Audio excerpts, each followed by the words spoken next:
My name is Mike Adams, and this is Tacoma Talk.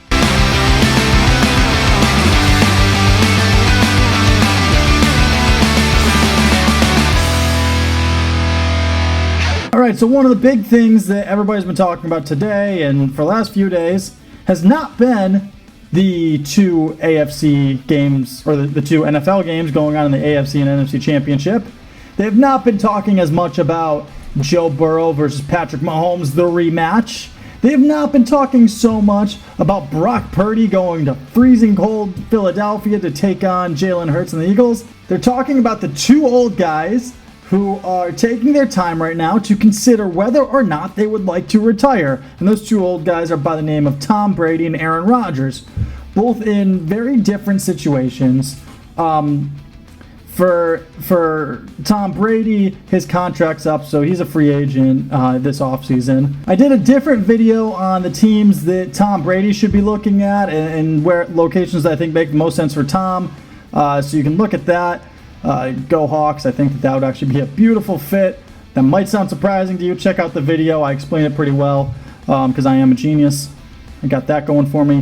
When we're considering Aaron Rodgers and where Aaron Rodgers should go and who Aaron Rodgers should play for next year, we have to take a few things into consideration, right? There are two assumptions we're making when we're thinking about next year for Aaron Rodgers as far as football goes.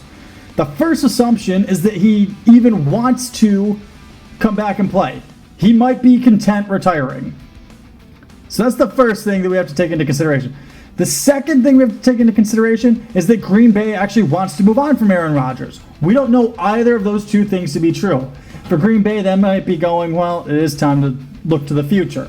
This is the same organization that did the exact same thing with Brett Favre. When Brett Favre took a little bit of time to think about whether he wanted to retire or not, they did the same thing in favor of Aaron Rodgers. Now it might be time to do the same thing in favor of Jordan Love or make a move to get somebody else, which is exactly what we're about to talk about.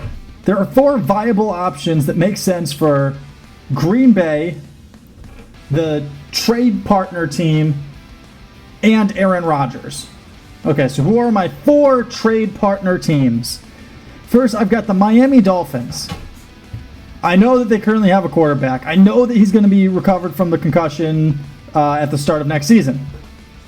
In fact, if the Dolphins were still alive, he might be playing this weekend. He might have even played last weekend. So he should definitely be ready by next year. But if the Dolphins want to legitimately compete with the Buffalo Bills in that division, you can't tell me that they legitimately think Tua would be a better option than Aaron Rodgers. So what do I think the Dolphins would have to give up in order to get Aaron Rodgers in the first place? I think they'd have to trade Tua and a first-round pick. Now, if you say that the Packers aren't interested in Tua, okay, then maybe the price is 2 first-round picks and the Dolphins keep Tua as a backup. I don't know. But hear me out for trading Tua.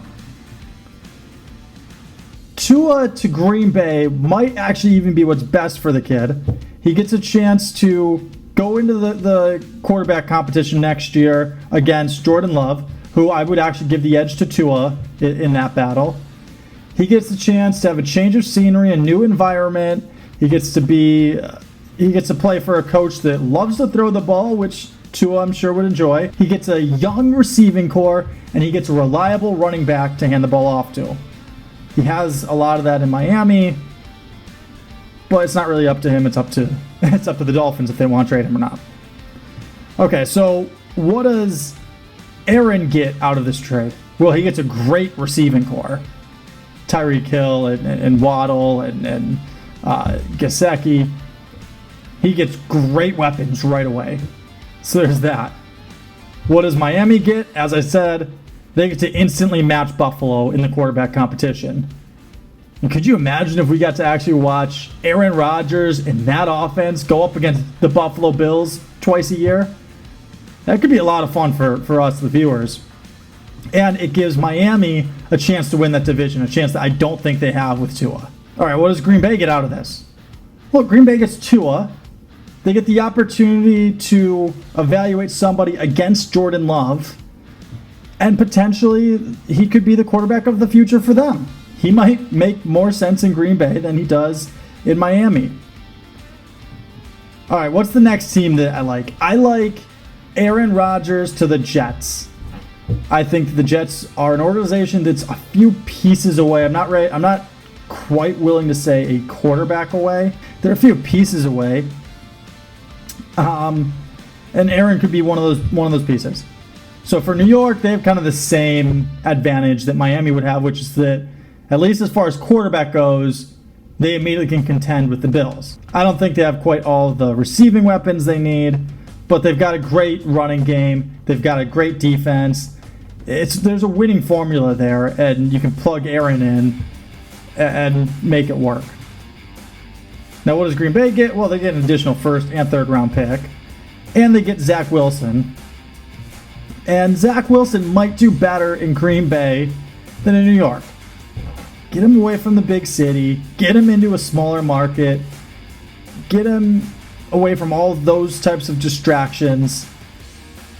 And he might have a better go of it in the near future. He would probably be the backup to Jordan Love this year. But that's not the worst thing for him. Let him reset. Play behind Jordan Love. If anything happens, then he'll get an opportunity to play. We'll evaluate him. And then he'll hit the free agent market probably a year later. But Green Bay gets a reliable enough backup to Jordan Love, which they wouldn't have in other scenarios. All right, who's the next team that makes some level of sense is the Raiders. The Raiders don't really have any players that the Packers would be interested in. So it'd take 2 first-round picks to get Aaron. Now, the Raiders should like this idea because it brings Aaron with Devontae Adams again. And that's a lethal combination we've all seen for years. Aaron gets to throw to Waller. Aaron doesn't throw nearly as many interceptions as Derek Carr, so you get to get away from that problem that they've been worried about. It's probably the reason that Carr got benched in the way that he did. And it also gives them a quarterback so that they can compete with the other quarterbacks in this division. Remember, this is a division that has Patrick Mahomes, Justin Herbert, and Russell Wilson as the other quarterbacks. By the way, I do think Russell will have a much better year next year. He might even have a Sean Payton offense still in mind next year. That's a tough division, and you put Aaron in it, and it immediately brings you to probably the second best quarterback in that division.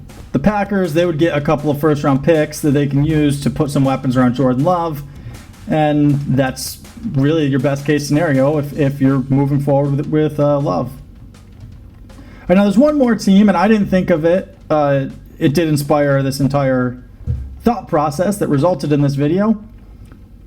I was texting with my dad this morning, and he brought up the idea of the Cowboys. And I went, there might be something to that. Dak Prescott for Aaron Rodgers in a straight trade. Let's weigh the pros and cons here. So, Dak is coming off of his worst year yet as far as turnovers go. If you're the Cowboys, that makes you want to consider moving on from him. His contract, he's only got 2 years left on it.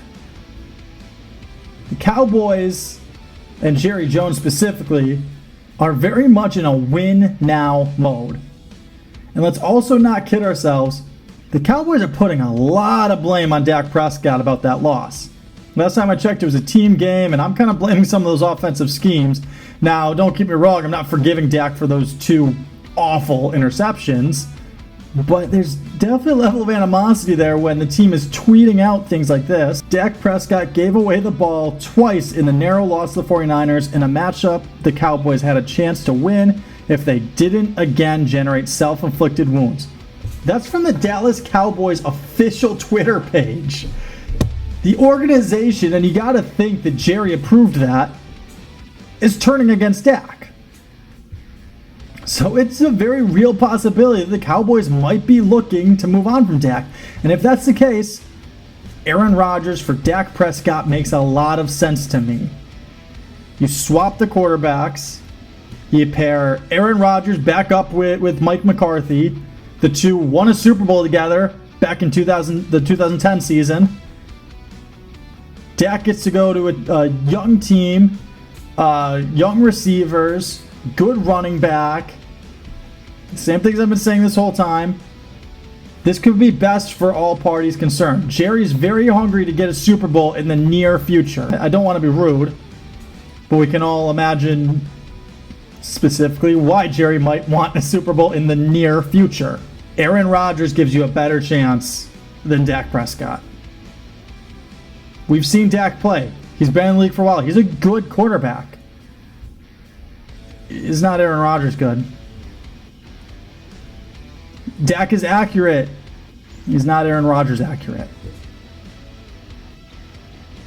But he's also younger and not a gigantic step down, which makes him appealing to the Packers.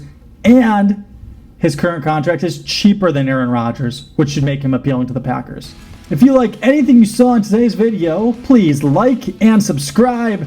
My name is Mike, and this is Tacoma Talk.